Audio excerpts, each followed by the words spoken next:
What's up, guys? Ben here, bringing you another video today. Apologies, my voice is a little messed up. I've been feeling a little bit under the weather today, but I wanted to dive in and give you my tier list from last weekend.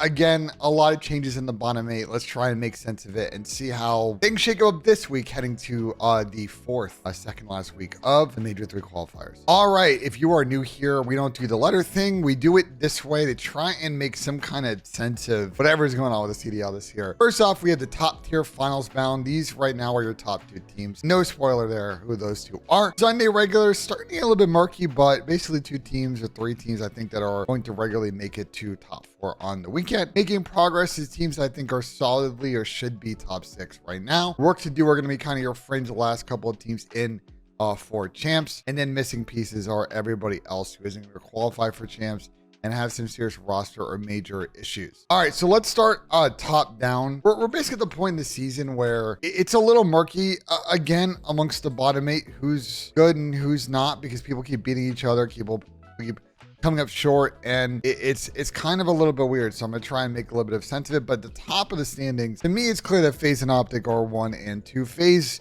we'll start with them in absolute still cruise control. Had a pretty good 3-1 victory over New York last weekend. Absolutely dominated them on a Rio hard point. 6-star was pretty close, and New York actually took the control high rise a little convincingly, and then FAZE closed out on Karachi hard point. So I think, like, in general for FAZE, the high rise controls have been a little bit iffy, so I think you're going to see them, depending on how things go, try and maybe find ways to play Invasion Karachi more, but that's going to be really hard because I think teams have really been kind of embracing this high-rise meta as of late. But this FAZE team still looks really, really good at Rio. They haven't lost in any game mode the 10 times they played this year. They look good, the new maps. Just an absolute cruise control heading, I think, to the weekend at Toronto to see what they can do there at Major 3. All right, and Optic's also kind of gliding along as well. They only had 1 series last weekend, and it was against Miami, and it was a pretty interesting series. I thought, obviously, the first map, just like with the FAZE series, is a whitewash for the top team. And then it got interesting after that. Miami won a high-rise S&D. It was a very sloppy S&D. The control was a pretty clean victory out of Optic. And then the last map, I think Miami could have won. So there was a world where I think this series would have gone game 5. I think Optic would have still won, but not the best showing from Optic, but it's the one map they've dropped against the last 3 matches. And, you know, sometimes people have off days. I think for Optic, still the biggest question for me when you think about their matchup with FAZE is just going to be this. They're trying this high-rise meta against FAZE, and I just don't think it's going to work. And Optic's got to, I think, to me, it's probably more of a Vista vector, or sorry, more of a 6-star vector than is a high-rise S&D kind of play, because FAZE is not going to get Karachi on the board. But anyway, regardless of that matchup, I think Optic doesn't really have many other weaknesses at the moment against anyone that's not FAZE. And they're, once again, like FAZE, also looking pretty good value for Sunday and likely the grand final as well. Now, the next 2 teams are where things get very interesting, because I'm going to do something controversial here. I am moving New York down out of Sunday regular. And you might be kind of mind blown. You might be like, Ben, what are you thinking? You know, top 4, blah, blah, blah, blah. New York has now lost 3 series in a row. They have Miami, Vegas, and Toronto coming up next. And that FAZE series to me was extremely poorly played out of New York. Their teamwork and respawn looks completely shot. That listen during the Karachi, the comms, Dante's confidence in making a bad play and bad read was not good. The S&D hasn't been incredible to split. I just am worried that this New York team is really kind of rock bottom and have a very good chance that they are going to get a bottom 4 seed amongst the top 8 teams in winners bracket, have to play potentially a FAZE or an Optic or Toronto in that first round, lose, and then go into losers bracket and probably get like top 6 this tournament. I just don't think it's a lock. But again, 4th, and they have a lot of stuff to clean up over the next 2 weeks, and they want to have any chance to be like somewhat decent at the Toronto major. So I'm selling on New York, and I'm moving them down a tier. I'm going to keep Toronto up there. They had 1 series against Carolina, and I thought they played pretty good. Yes, indeed, Karachi. Carolina did take that one, map 2. The control Karachi was also a little bit entertaining. I didn't really feel like at any point that Toronto was going to lose that map. And the real hard point actually did go down decently to the wire there. And I think Carolina probably could have won that one. So it wasn't the cleanest execution out of Toronto. I think Carolina is still like a pretty decent team, even though they had a bad weekend, and we'll get to that. But I feel like Toronto's good value to make it top 4 at their major. I don't feel like they're going to make it to grand finals. I really don't like them against FAZE or Optic right now, but I kind of see them doing a good job against whoever they play in winners round 1 amongst the bottom 4, unless they get like a New York draw and then things get weird. They'll lose to FAZE or Optic then, and then just like win a series, and they're on the weekend. So that's kind of my assessment of where they're at. They're not really on Optic or FAZE's here at the moment. All right, next up we have LA Thieves. Now, the last weekend was a real interesting one for Thieves because they are a team right now that I think is clearly good, but has a real inability to close series and maps right now. Against Carolina, they had to battle back in that one after just playing a really poor S&E Rio map 2. The high-rise control was trolly, and then they kind of really ran maps 4 and map 5 well, so I'll give them that. But the Rocker series kind of inverse. They really controlled the first 2 maps. It looked like a 3-0, and they tossed away the invasion control, and then, you know, didn't really have any momentum out of there. So I'm leaving Thieves in this tier, but I'm worried that like Seattle maybe is a little bit better than them.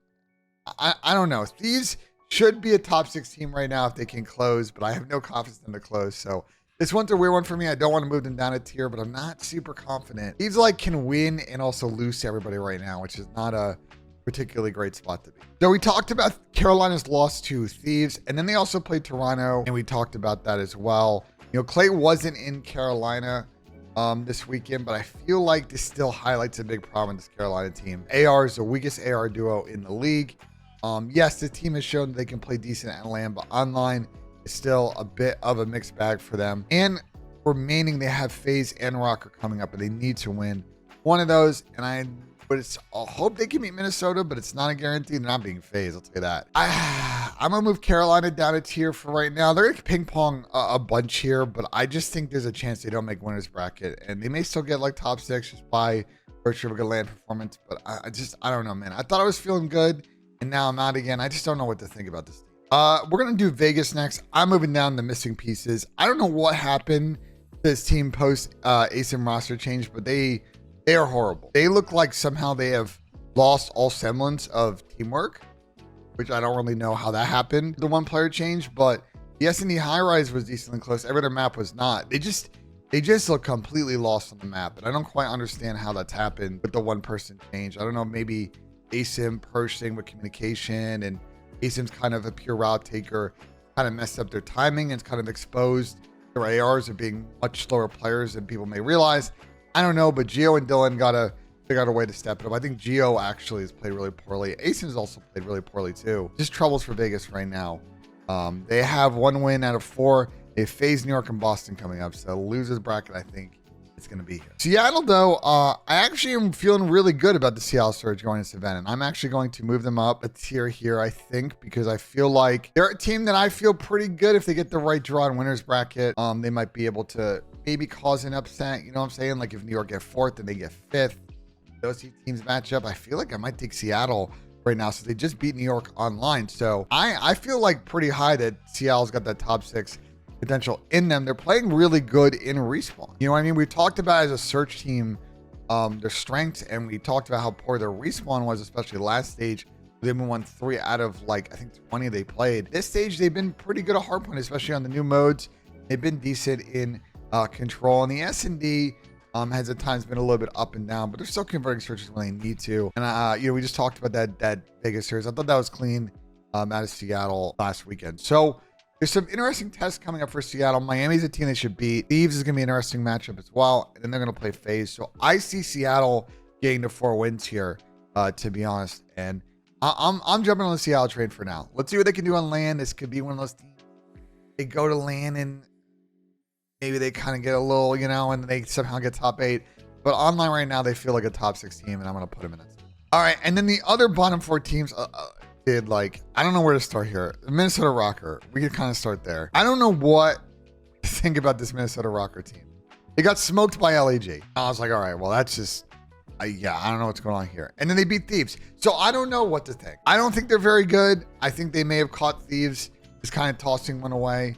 I think Rocker's AR duo is incredibly slow on the map, and it's why they're really poor at respawn. But the S&Ds have been decent. So I don't know. This is the same like kind of Carolina situation. It's like, do I think that they could like pull up to a LAN and just kind of BS and get top 6 like they did a Major 1 type deal? Yeah.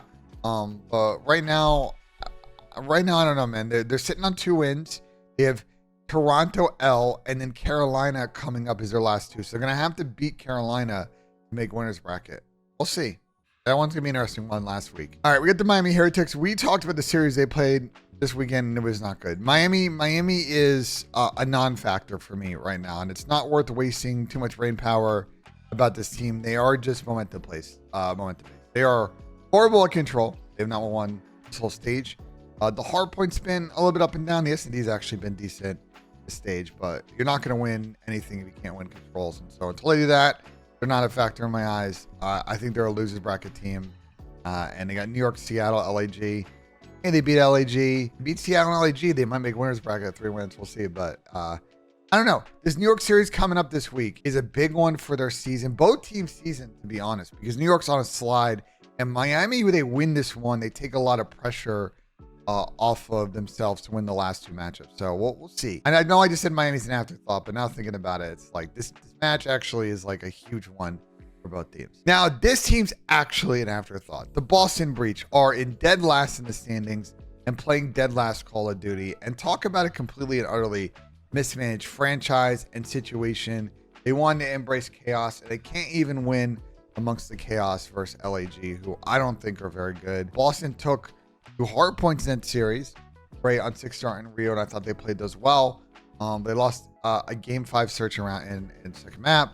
The control was not very good. And then last map, Boston's losing that because they got no one. It's just like, I can't trust this team to close in any cleanable situation. They are in a weird spot because they've only played 3 series so far to split. They have Optic, Thieves, Toronto, and Vegas. They have to win 3 of those 4. So they're not beating Optic. Thieves, probably not. Toronto, probably not. Vegas, they're a loser bracket team. And they basically, realistically, if they get 10 points online, to split realistically, in order to have any kind of chance to qualify for champs, they're basically going to have to make it to Sunday at this event. Otherwise, they have to basically win out in stage 4. This is and I'm actually going to put them in the last spot here. This is a team that, for me, is a blown up situation in the summer. Maybe you keep Preston, although if I'm Preston, I want to jump ship out of this franchise and I can. I think you got to clean the coaching staff, the front office. I think if Doug Center Martin tries to squeeze himself into the conversation to place the void on that, I think you run as far away from situations as you can. Listen, not to hate on Doug, but I think bringing Doug in is going to cause you both recruitment problems and management problems. So I just think Boston's in a real tough spot on how they want to proceed really in this offseason. I'll probably make a longer video on that at some point as we get closer to that, but they're in a weird spot right now, and I don't expect it to get better anytime soon. Now here's a fun one. LAG 2-0 last week. I think I'm going to slide LAG up for now above Miami, kind of into the middle of this pack. Put like Vegas there. And yeah, I mean, for LAG, my thought is, can they keep this going against some teams that aren't, Minnesota and Boston? I want to see them play some better teams. So coming up next, they have Optic, and then they have Miami to close. So realistically, being 2-3 right now, they're not going to beat Optic, so it'll be 2-4. But if they beat Miami, they can sneak in the winner's bracket. Obviously, you're going to end up playing FAZE or Optic in that first matchup, so good luck. But, there's an opportunity here for LAG to get top 8 this event, which would be big because they're still very much in the mix to get that last champ spot. So the Flames move was the right move. And let's see if they can keep building on their chem and find a way to get some more consistency in S&D. I thought this weekend, as far as the search goes, they won both against Boston and the one against Minnesota. So after us kind of roasting their ability to win searches, they went 3-0 this week. So they're now 500 to split. Let's see if they can keep it going. I don't expect much in Optic. That last week matchup against Carolina is I apologize, not Carolina. Miami should be variant. So yeah, that's the full list here. FaZe and Optic, top 2, undisputed. Toronto is really the only one at the moment that I feel like is a lock to be top 4 other than those 2. And then it's kind of this jumble of teams I think that are next. And I wish I could have put New York or left them in the top 4 tier, but they're losing the top 4 teams now. And I can't keep them up there if they're going to keep playing this way. He's in Seattle, Carolina. Don't know what you think much about those teams. They're kind of moving up and down. Seattle up, Thieves, I don't know. Carolina moved down this week. And then the bottom 5 kind of shuffle every which way every week. And so that's kind of my current thinking. And I think there might be some changes next week, but for the most part, this is where I'm at right now. So let me know in the comments what you guys think of the video. Like if you enjoyed, subscribe for more. As always, guys, we'll see you on the next one.